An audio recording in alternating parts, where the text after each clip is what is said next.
Ladies and gentlemen, there has been a truly heartbreaking disease that has affected some UFC fighters. We're saying about 1 in 10 UFC fighters are a victim of this disease. It is called none other than the pillow hands disease. Now, this is a Money Manziel MMA coined disease. Put the TM in the top right. This motherfucker's been trademarked. But regardless, the definition of the pillow hands disease: a fighter whose punches don't cause significant damage or knockouts, even if they land cleanly. Now, there are a couple of guys currently in the UFC who this applies to, and they catch a lot of allegations from the fans. None other than guys like Brandon Royval and Sean Strickland kind of fall into this category, right? Guys who primarily box. They're really just kind of cardio boxers where they're throwing a shit ton of strikes at you, but they're not really doing a lot of damage, right? Strickland's landing 200 significant strikes on Paulo Costa and not doing a goddamn thing to him. And count basically everybody that Sean Strickland has fought in that category, except for Abus Magomedov, but he's dog shit, so who cares? And then Brendan Royval landing like a record in significant strikes against Joshua Van and not hurting him in a moment, even though Joshua Van is known to have kind of a suspect chin. Take a look at his fight with Edgar Chairez. Take a look at his fight with Charles Johnson, where he did get knocked out. These are kind of two current guys who really catch these allegations, and a crafty vet that also gets these allegations is a guy like Calvin Kattar. When we look at a guy like Calvin Kattar, he had the knockout over Shane Burgos, which was very impressive, but otherwise it's been all elbow KOs. He's not really hurting people in fights. He's just boxing to box, and I respect the game plan of Calvin Kattar at all times. He's sticking that jab out there. He's nasty with it. But at the end of the day, Calvin Kattar's a guy that's always going to catch pillow hands allegations because he's really not knocking everybody out. So, and honestly, there's no shame in the game. I mean, fucking one of my favorite fighters of all time is Nick Diaz, and he wasn't knocking every single person out. But regardless, when I look at a guy like Calvin Kattar, it reminds me of a fight that's one of my favorites of all time between him and Max Holloway. And Max Holloway is kind of the pioneer of the pillow hands allegations. I'm sure there are way older guys that we can go back to, but Max Holloway, I won't let people forget. Joe Rogan likes to say that people forget, man. I'm not going to let people forget that Max Holloway was a guy who constantly got pillow hands allegations. I mean, look at all these decisions. Why wouldn't he get all of these allegations? But ultimately, there was one fateful day that turned it around for Max. And, after UFC 300, it all kind of went away, right? Like, he did knock out the Korean Zombie, but UFC 300 changed the game. And we are forever grateful for Max Holloway beating those allegations because, good Lord, was he a decision merchant for a while. All of this is to say that the topic of the video today, ladies and gentlemen, is about the hardest puncher in every UFC weight class, right? The opposite of pillow hands. These are dudes that are coming in here. They're going to knock you the fuck out, or they're probably going to get knocked the fuck out. And again, not, most powerful striker. If we're doing powerful kickers, it's a different story. If I'm watching a guy and I'm like, holy shit, that dude punches hard, that's kind of where I'm at, right? If you saw the video yesterday, it is very, very similar. I am going to go division by division. I'm going to give you three guys that I think are in the top three of kind of the category of hardest punchers in the weight class. And then we're going to pick one out of the bunch to ultimately be the hardest puncher in the division. So let's get right into it. Remember, these are only guys in the rankings, although I'm immediately going to contradict myself in about 20 seconds, so prepare yourself. But the three guys that we have at Flyweight for hardest punchers, we got Manel Kape, seems like an obvious one, titty boy. Charles Johnson, also an obvious one. And then here comes the contradiction, Kai Kara France. Now, I am aware that Kai Kara France is doing his, whole retirement gig. Bedtime MMA had a really good bit that I wish I'd come up with, where he said that KKF was kind of doing that shit where, you post on your Instagram story in middle school, guys, don't hit me up. I'm going to be off socials. I'm all good. Don't ask why I'm leaving. The real ones know. You know what I mean? That kind of shit. Or you post on streaks, but you only do an S instead of the actual word. Just some nonsense, right? KKF is doing the Marlon method. He's fucking, I don't know, man. It's a whole thing. Regardless, we're going to keep him here because he is a ranked flyweight, in my opinion, regardless of leaving the rankings due to inactivity. When I look at Charles Johnson, look no further than his fight with Loner Kavanaugh, where he knocks him out cold. It was a perfect punch. It caught Loner off guard, right on the button, puts him out immediately, and then also put out Joshua Van with an uppercut. Charles has a bunch of KOs in his career. It is not shocking that he would be on this list. Additionally, I've got Manel Kape. It was a little tricky to think of flyweights because outside of the first two guys, outside of Kape and Charles Johnson, I'm not that moved by the power at flyweight. I know Usyk has that flatline KO, but fucking Dude, a lady in like a nursing home could KO Matt Schnell. You just need a decent jab. I mean, it's not that challenging. So I'm not willing to put him there. Joshua Van's power is more of accumulation. It's not necessarily a one punch knockout type of power, whereas these three guys seem to have it. Now, in terms of who I think is the hardest puncher out of these three gentlemen right here, I think without a doubt it's got to be Manel Kape. Listen, we saw a Joshua Van fight. We've seen Royval fight, and well, I guess we've seen a Joshua Van fight with Charles Johnson. Is the point I'm getting at, where Charles Johnson was able to knock out Joshua Van. Very impressive. Kai Kara France, I believe, has fought Brandon Royval. If he hasn't, then fucking slender me down below. I don't really care. Regardless, Kai Kara France's overrated power, in my opinion. Joe Rogan, every single broadcast, dude, Kai Kara France's nasty power, man. He knocked out Cody Garbrandt. I mean, who's done that? Who's knocked out Cody Garbrandt, man? And then Charles Johnson's very powerful, but I don't know, man. Like, who else has knocked out Brandon Royval like that in the first round? Brandon Moreno did it half because of injury, half because of ground and pound. No one has done that to Royval. I know that Manel Kape's gyno got infinitely worse heading into the Royval fight, but to me, he's like the one guy at flyweight that's power legitimately scares me in the cage. KKF is up there, but I don't rate him the same way that I do Manel Kape with his power. He has like 14 KOs at flyweight too. I mean, very, very impressive guy. Shout out to Manel Kape. We've got you as the hardest puncher at flyweight, brother. Take your trophy when you get a chance. Next up, hardest puncher at bantamweight. This is kind of an interesting one to go back and forth on. Personally, when I look at the bantamweight division, there's really one guy that stands out as a puncher, but we're going to list three for the sake of the video. Sean O'Malley's got to be up here. Obviously, this is a guy that's flatlined a bunch of people at bantamweight. Numerous knockouts. Aljamain Sterling, Thomas Almeida, Eddie Wineland. There's a bunch of random guys early in his career. He hurt Piotr Jan badly with a shot. Sean O'Malley is very, very powerful. Chris Moutinho, but that was kind of a different thing. Then you got Peyton Talbot. I think Peyton Talbot's super athletic. I think his timing is very good on his shots, so he seems really powerful. Obviously, the Yinis Gunomori is a nasty knockout. The way that he was able to beat down Cameron Simon was incredibly impressive, and I know he landed the big knee that kind of started it all, but ultimately the knockdown was a big punch, so and also, who the fuck was hurting Cejudo in his return? You know what I mean? Like, there were guys, Sonya Dawn went 3 rounds with Henry Cejudo, and he didn't lay a fucking hand on him for most of that fight. So Peyton Talbot, definitely a serious power. And then a third guy, this is a tough one for me. I was between 3 people at bantamweight for this third spot. It was either Sonya Dawn, Figgy, or Montel Jackson. And ultimately, I decided on Montel Jackson because, I'll tell you why. I have watched a lot of Damon Blackshear fights. I have never seen him go out cold or even be hurt in the way that Montel Jackson did it to him. That was shocking. Like a 13-second KO where it was one singular left hand that put him down and out. It was incredibly impressive. He's also got massive hands, so shout out to you, Montel. Living life, I guess. Figgy's power hasn't necessarily translated to bantamweight as you would hope. And Sonya Dawn is powerful, but I don't know, man. A 5th round KO of Ricky Simone and then like KOing Marlon Moraes doesn't exactly make me automatically go, holy fuck, this guy's more powerful than Montel. In terms of who the hardest puncher is, it's no debate to me. It is absolutely Sean O'Malley.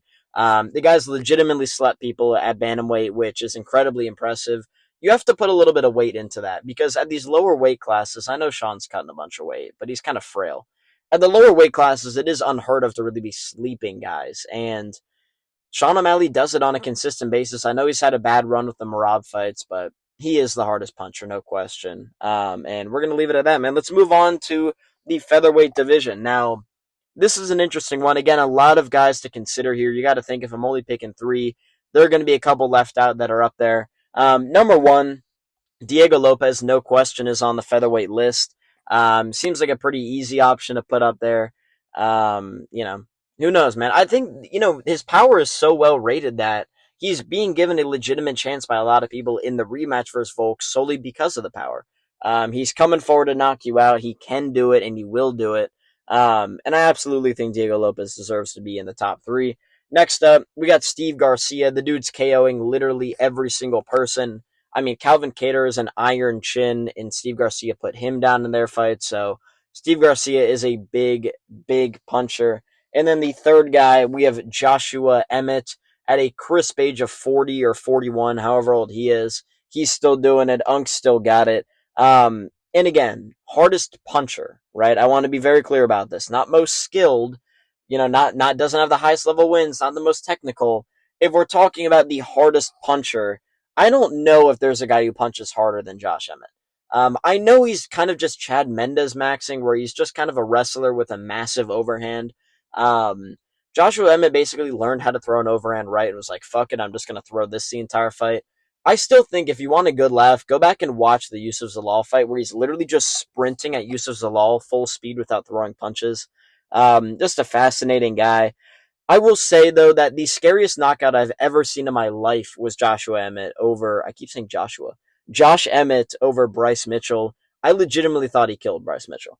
Only other time is from another guy that we'll talk about in this video, so I'm not going to spoil it, but Josh Emmett KOing Bryce Mitchell, in my opinion, is the most terrifying KO in history. A guy seizing up on the ground. I know that the Shevchenko versus Jessica I one was bad. I know that fucking Rosenstrike and Ngannou was bad. Even Lewis and Blades was bad. This one was the worst. So I'm happy to put Josh Emmett here. I think it makes a lot of sense. We're going to move on to lightweight, ladies and gentlemen. Now, the hardest puncher at lightweight, we're going to have Ilia Topuria in the list, obviously. Flatlining Charles Oliveira, no one's done him like that. You got to put him in the list. Justin Gaethje, I like Justin Gaethje's, still one of the worst fucking nicknames of all time. One of the worst press conference moments in history was when, I'm not going to do a Paddy Pimblett impression, lad. Regardless, that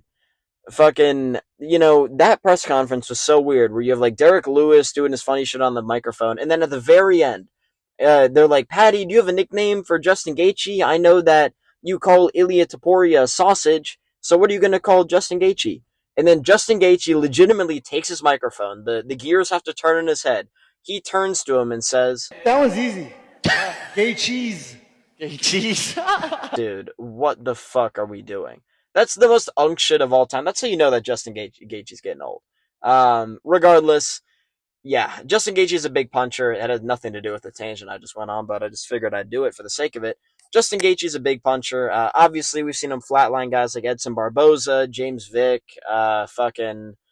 who else? Michael Johnson, he beat down. He didn't flatline, obviously. He's dropped Fiziev. He dropped Chandler badly. Hell, he fucking Caleb Poirier with a head kick. I know that's not a punch, but I'm just throwing it out there. Justin Gaethje's been in a lot of wars, and he's had a lot of fun fights. He is a massive, massive puncher, and you'd be mistaken to think otherwise. The third guy on my list would be Manuel Torres. There are some other guys at lightweight that you could consider. Max does hit hard. Charles hits hard. I thought about him. But Manuel Torres, it looks like these dudes are seeing God sometimes when Manuel Torres hits him. It's that Mexican power. He's putting that right hand on Drew Dober and making him walk like a fucking zombie towards Dan Miragliotta. Fucking Grant Dawson curls up in a ball like he always does when he gets caught with that left kind of shovel uppercut from Manuel Torres. Like, this dude can punch fucking hard. However, it is not hard enough because Ilia Topuria is absolutely the hardest puncher at lightweight. I'm not going to say where he gets this power from necessarily, but I will say that there was an image that came out recently, very real image, not doctored, not AI at all. And it could tell a lot about where Ilia Topuria's success and punching power comes from. So just take notes on that while you're here on the channel. Regardless, we need to move on to welterweight. This video is actually going to be shorter than the one yesterday. The one yesterday, by the way, could have been about 40 minutes if I wanted it to be, but this one hopefully won't be as long. The hardest puncher at 170, who would be on this list? I don't even know, so let's find out. Michael Morales is number one. Apparently, he has some losses on his record. That's kind of crazy, but I don't know if y'all have been keeping up with the times, but that's just what I've been peeping. But regardless, Michael Morales, it's hard as hell. One of those dudes that has real clubbing power where it's not like he's super technical, but dude, Sean Brady looked like he was seeing stars when Morales hit him. Gilbert Burns looked like the same thing. Morales, it's not technical, but goddamn, when it hits you, it hurts. So definitely got to be on this list. Carlos Pratas, CP. We love seeing CP finish guys, and he continues to do it over and over again. I'm going to make a statement about him. I'm going to spoil it right now. I'm going to pick him as the hardest puncher, but the third guy on the welterweight list is Joaquin Buckley. Obviously, putting down Stephen Wonderboy Thompson like that's incredibly impressive. Joaquin Buckley can fucking crack. He loves to crack, so Joaquin Buckley, shout out to you, brother. In terms of this list, I already spoiled who it's going to be. It has to be Carlos Prates. I am of the opinion that Carlos Prates might just be the hardest pound for pound puncher in the UFC. Now, what does this mean exactly? You're wondering, okay, pound for pound puncher, wouldn't it just be heavyweight? I mean, if you take each guy, you're looking at what they're doing division to division. When Carlos Prates hits dudes, it is like a nothing I've ever seen from a guy at welterweight. I know Woodley was really powerful, but God, I mean Johnny Hendricks was fucking powerful too. I'll give it. Johnny Hendricks might be up there too for all timers, but dude, Leon Edwards is chinny. He's never been put out cold like that. Jeff Neal, I know, is a spinning elbow. Jeff Neal, not really even chinny, never been put out cold like that. Fucking what he did to Li Jing Liang, who had never been knocked out before, to fucking put him down like that in a fight, crazy. Carlos Prates hits hard as fuck. That left hand is so nasty. And 100% he's the hardest hitting welterweight in the division. I'm not even going to waste anybody's time on that. I just think that that's the reality. So, we got to roll with it. Let's move on to middleweight. The hardest punchers at middleweight, I legitimately believe the hardest punchers are in spots 13, 14, and 15 in the rankings. I think you're getting Paulo Costa as one of the top three. I know in recent years it's not been the same guy necessarily, but I don't know. I mean, he looked great in the Kopylov fight. He put him down. You know, and this is going to be this whole list, this middleweight list specifically, is a massive contradiction. I got to call it how I see it. Because I'm going to argue that one guy should win because he knocked someone out and the other guy didn't, but then Paulo knocked the guy out. It's a whole thing. Regardless, Paulo Costa hits hard. I don't need to sell you on that. Our next guy is RoboCop Gregory Rodriguez. You know that he hits hard. I mean, listen, there are a couple of fights that you can look back on and be like, holy shit, this dude is a fucking tank of a human being. Middleweight should not look like these two dudes, by the way. These guys are both 230. Regardless, RoboCop's on this list. And then Joe Pyfer, Joe No Body Cam Pyfer. Shout out to you, brother. I will say, though, I'm going to say this. Joe Pyfer, incredibly powerful. Paulo Costa, incredibly powerful, no question.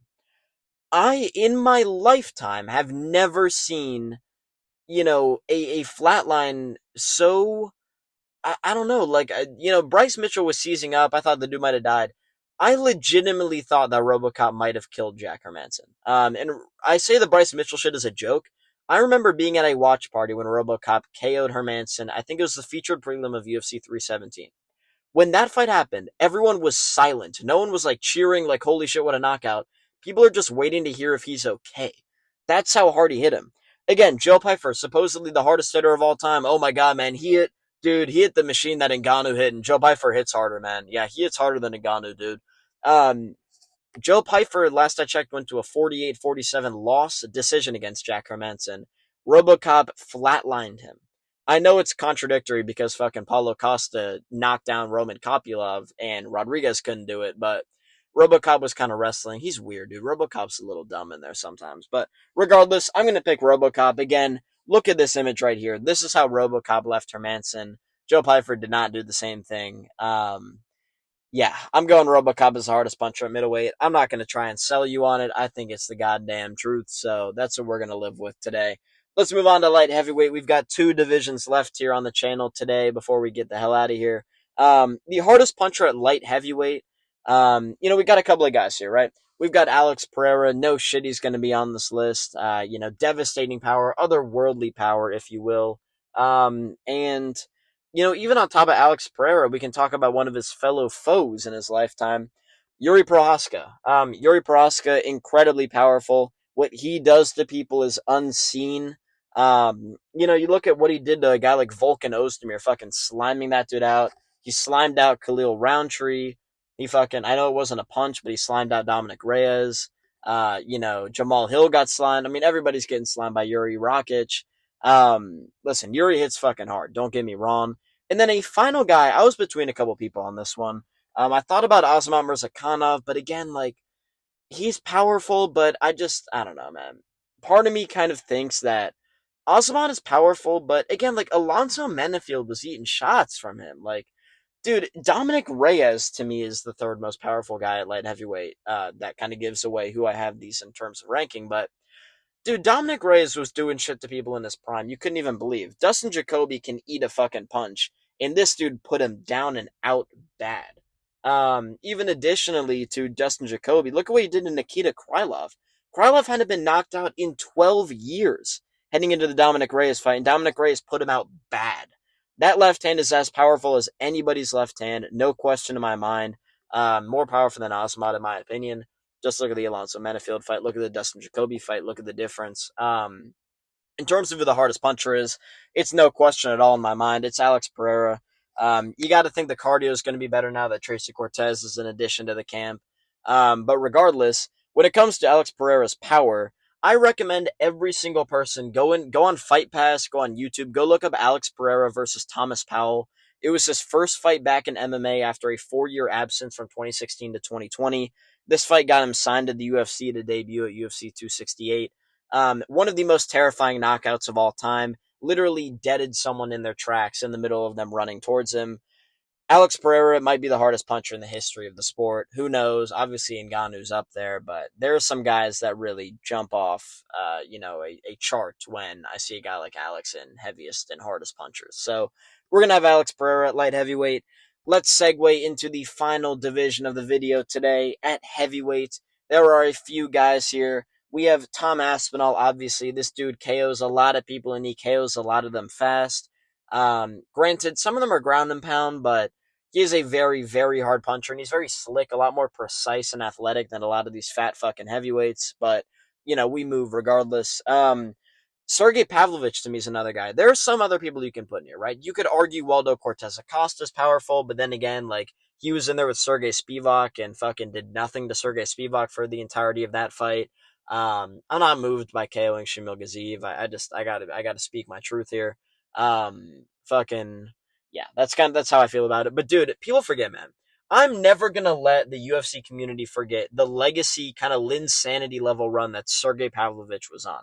This dude, if you were a minority of any kind, Sergey Pavlovich took it as a mission to slime you out. Derek Lewis, Curtis Blades. Taito Iwasa's fat, so I guess it's a minority, but or I guess not in the U.S., but you know what I mean. Taito Iwasa, Derek Lewis, Curtis Blades. Who the fuck else? Shamil Abdurrahimov. I think that's how you say his name. Let me know down below. There was someone else in there too, but Pavlovich was beating the hell out of dudes, and fucking violently. So we definitely have to have Pavlovich in there. He didn't fight Rosenstrike, did he? No, he didn't. Kind of the third guy, and you got to expect it, Derek Lewis. I'm going to segue off of this. I like Tom Aspinall. I like Sergey Pavlovich. Derek Lewis is one of the hardest hitters in the UFC's history, and especially in heavyweight history. He's the most knockouts of all time for a reason. When this dude hits people, they don't fucking move. Shout out Jeremy Stevens, but when it comes to Derek Lewis, again, I beg everyone, go watch this Curtis Blades knockout. I forget if that was a rematch or if that was the first time they fought. Maybe it was Ngannou that Blades rematched twice. But, dude, he hits Curtis Blades with this uppercut. And it is like something you've never seen before, dude. It's like he goes to sleep. Like, legitimately hits REM sleep all of a sudden after that uppercut lands. Derek Lewis has beat the hell out of a lot of guys that really he shouldn't have beat the hell out of. I mean, dude, it took one punch. He was losing every second of the Alexander Volkov fight until he knocked him out. I don't know if I've ever seen weird power like Derek Lewis, where he's kind of he's big, but he's shorter for the division. He's just kind of fat and has fucking massive power. So, Derek Lewis, brother, welcome to the list. You're joining great company. And ladies and gentlemen, that is going to do it for the video today. I hope you all enjoyed. Listen, my rule is that I'm not throwing mid-rolls on these motherfuckers until it hits 30 minutes. So if the video isn't 30 minutes, I'm not going to throw ads in the middle of it. I'm not cheesy like that. I'm not corny. I hope you enjoyed. Like, comment, and subscribe down below. I appreciate all the support on all the videos. Listen, I said it in the comment section yesterday. When there's a UFC drought, you can either sit back and relax, kind of watch the leaves change, or you can chop that motherfucking tree down and plant a new one. So we are taking the opportunity and posting every single day, putting out as much content as I can. I hope you all enjoyed the video. I have no clue what I'm going to post tomorrow, but I'll come up with something. So I'll see you all in the next one. Peace out, boys.